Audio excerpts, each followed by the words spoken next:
Hello and welcome to my channel. Today I'm going to show you a 4K mirror dash cam. So this is a camera which you attach to your reverse mirror so you can record 4K video through your windscreen. It also has a 1080p for the rear, so you can see or you can record what is behind you. And it also has GPS function, so you will have a location identifications on the map. The reason why I got this one is because 2 years ago or last year, I can't remember now. So I done a review for one of these mirror dash cam, gave it to my friend, and he didn't install it for a couple of years. I think the battery dropped naturally down to a level that it won't be revived. So now he plug it in, it doesn't work. So I thought, yeah, let's get him another one. So this one I got it from Amazon for £80 or $80 if you are in the US. Basically, it was marketed for £119, but it got a £40 on-screen voucher. So I thought I'll give it a go. Oh, my video is not scripted. This is a open box and first use video. I will install in my car just to test it out before I pass it on to my friend. And hope you find the information useful. And don't forget to share, like, and subscribe to my channel to help me grow. It comes in a box like this. There is not even a brand. It say here WeBeqer. WeBeqer. WeBeqer Q17. So that is a name of the model, but it is not really a company that I know. So very vanilla.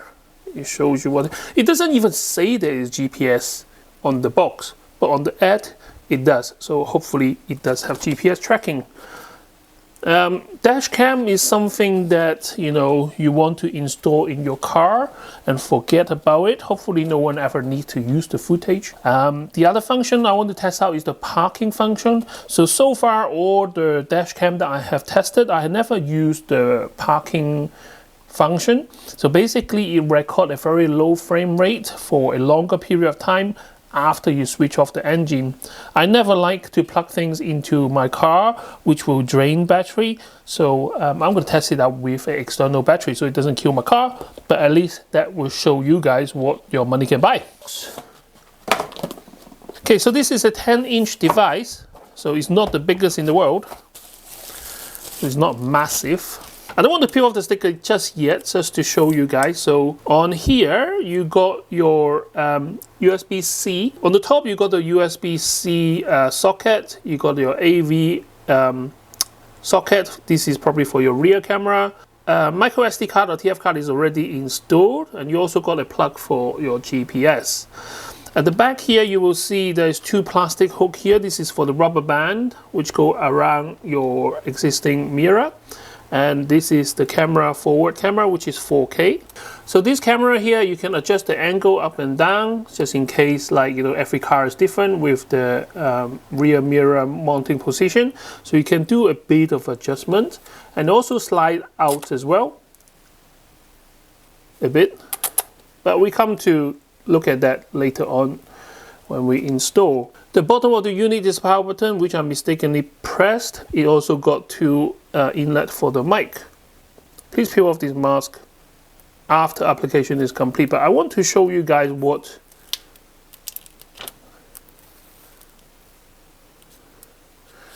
it looks like. So the first layer of sticker is just to show you the graphics of where the ports are, and then you also got a second protective layer. Once you peel it off, then this is the proper mirror.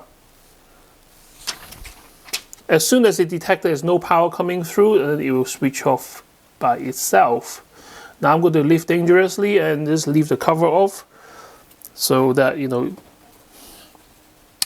can see the mirror in full glory while we discuss about this product. The second layer of the box, you got your cigarette lighter adapter. So this one you plug into your cigarette socket, and then it will give you a USB-C power output.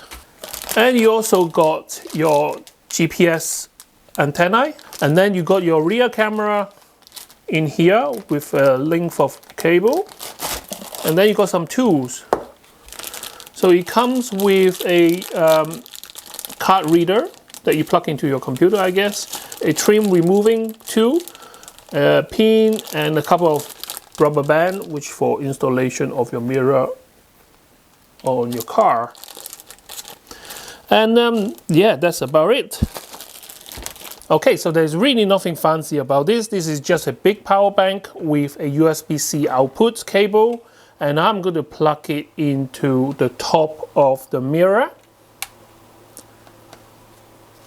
Now, as soon as the mirror sends a power supply, just like when you switch on your car engine, the switch power 12 volts will deliver USB power to your mirror and it will start up. I hope you can see it clearly, but you know, my hand is obviously in front of the camera right there, so I'm going to move my hand over this side a bit, trying not to touch any buttons. Out of the box, it started to record in 4K. I can see on the top corner here it say 40 seconds into recording in 4K. And if I tilt the camera at the back, and it actually moves it, the angle. So this is actually already recording. The time on the other side there obviously need to be readjusted. This is not the real time right here, and it shows you that there is power going into the camera. And this is a touch screen control, so anywhere you touch will brings you to the menu. A lot of glare here. The basic is that this is a touch screen, so you can touch any part of the screen to wake up the menu, and you got setting right here. So the resolution, record time, parking is off, so I want to turn that on to middle.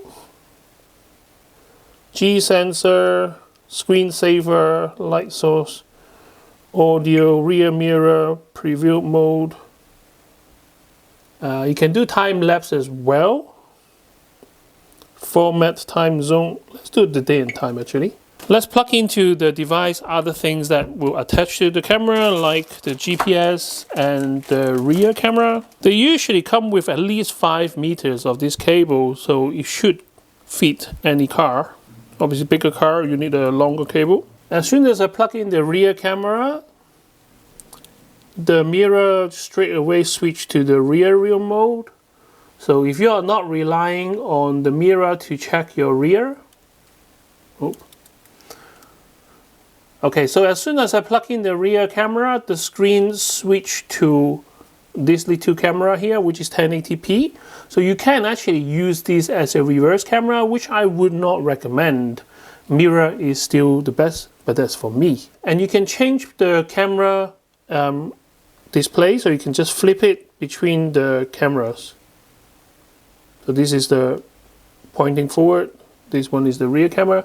It makes more sense once we install in the car. Now, since this is a touch screen, you can actually set the screen to display both forward and reverse. So this dash cam is quite plug and play, so there's not much to deal with apart from switching on the function that you need. For example, I switched on the parking function. Let's test that out. Resolution, I'm not going to change. I'm going to stick it to 4K, which is the highest resolution that it will connect to. So far, I really like this mirror, except that it does have a bevel on the end here. So it's not really edge to edge. I have seen bigger mirror before with edge to edge screen, but this is 80 pounds. So I guess something have to give. So what I'm going to do now is I'm going to move to my wife's car. Yeah, that will be the car that I'm testing this with. So this is what it looks like mounted in the car. Piggyback to the original mirror. Don't really like the design here because there is 1, 2, 3 plugs on there. It looks a bit messy. And the camera have to come out slightly because the mirror is just as big as the original. So you push it out that way so you can still have a full view in the front. Now I'm going to turn on the car.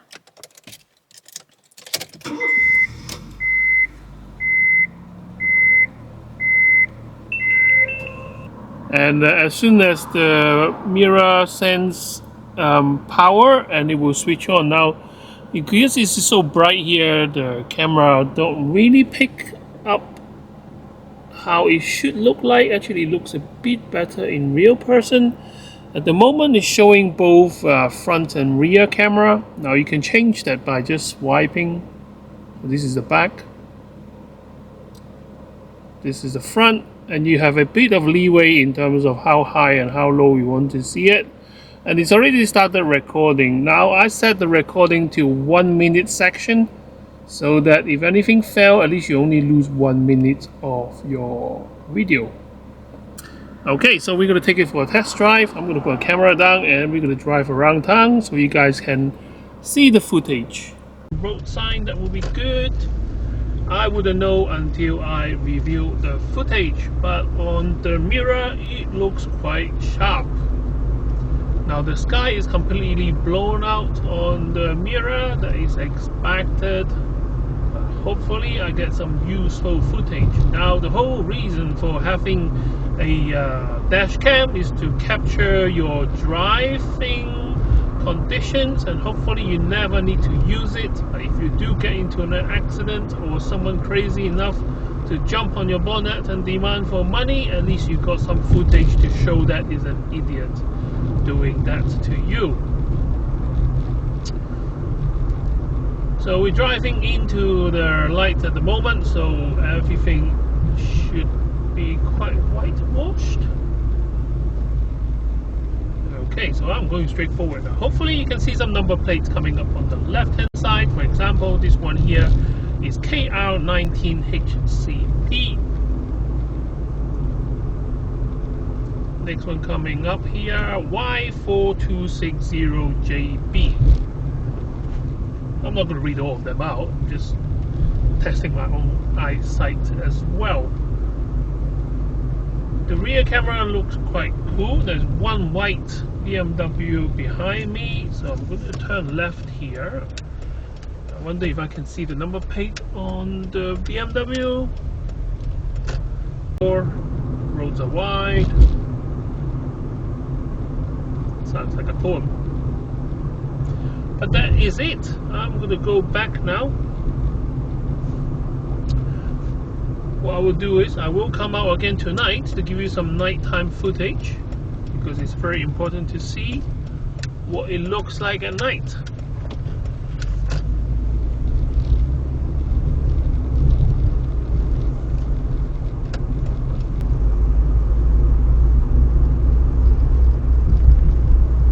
Okay, we're going to drive straight into town, park up, change it to 2K and then drive back. This park is a bit dark. There is street light, but the street lights are kind of blocked by the trees.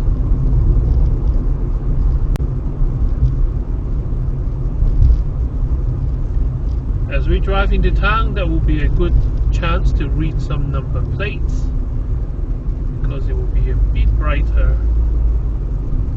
in town. We turn left. Right here. We've got restaurant, shops, delivery driver on the left.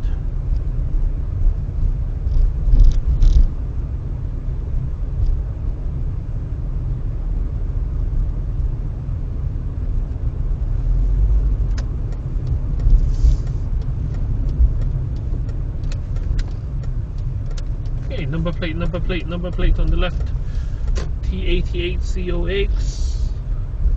LV15NSZ.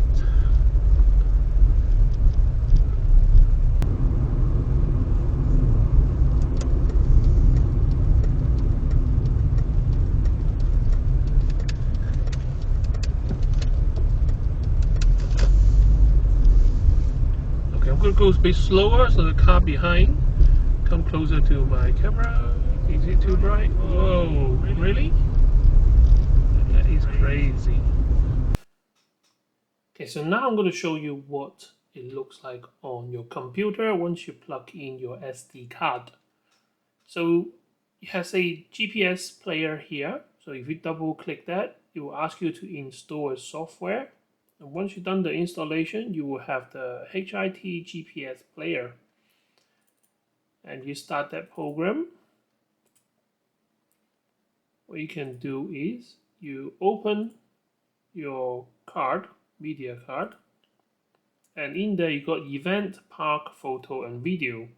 So I'll go to video, click on any of these, So I personally find this software quite useful. So it has all the information here, like your GPS tagging, your speed on the left hand side here. So as you go faster, you go miles per hour go up.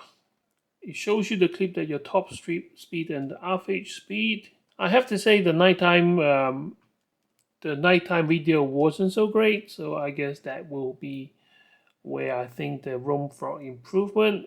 But apart from that, yeah, it all works. The cable management could be better, but for £80, that's what your money can buy.